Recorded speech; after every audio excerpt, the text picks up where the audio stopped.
All right, checking in after stage one of the 2026 Tour de France, the exciting and much anticipated team time trial.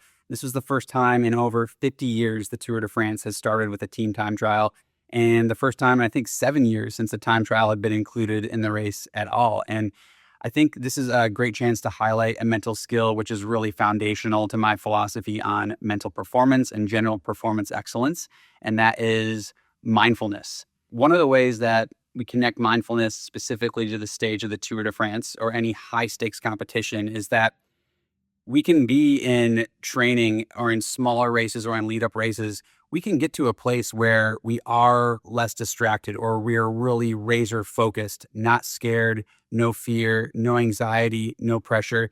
We build and we work up to where we get to these points in familiar and comfortable environments. We can get to this place that we're kind of like banging the nail on the head and we're almost monk-like concentration and focus, and we're almost all the time right there. The problem is when we come to uncharted territory, like the Tour de France stage one time trial, which none of the riders racing today had ever done before in stage one of the Tour.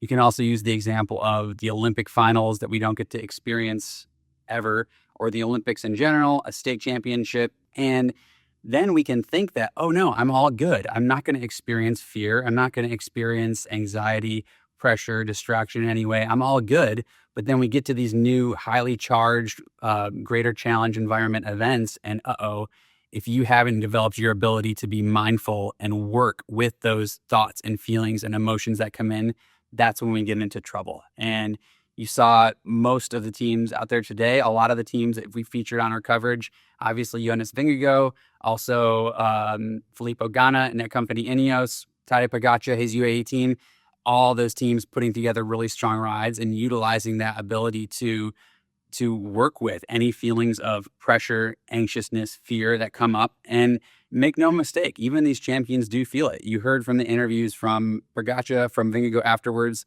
These are big days. There's a lot of pressure. There's a lot of stress. There's so much critical mass and effort from the teams all pushing on that are going to these 20 minutes. Ever so much culminating in those 20 minutes. So it's normal that even these champions in this environment, in this team time trial, stage one environment of the Tour de France that none of them have ever done before, there's going to be moments where maybe they are feeling a little nervous, or they do doubt themselves for a second, or they wonder how it's going to go.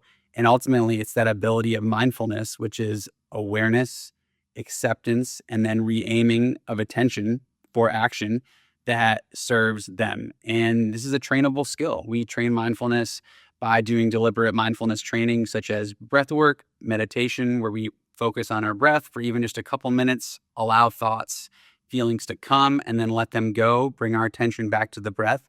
Just that one rep at a time building over and over and over does improve our ability to be mindful in high stakes, high pressure situations.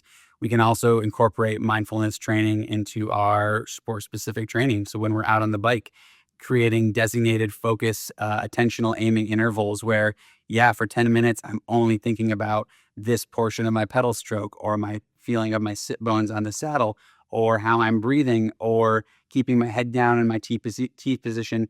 And whenever our attention and our focus moves away, that's all right. We have awareness of that, we accept, and then we bring it back to re-aim attention. So if it's helpful to remember, I like that AAA acronym. So we have the awareness, the acceptance, and then the aiming of attention for action. Add a couple A's on there.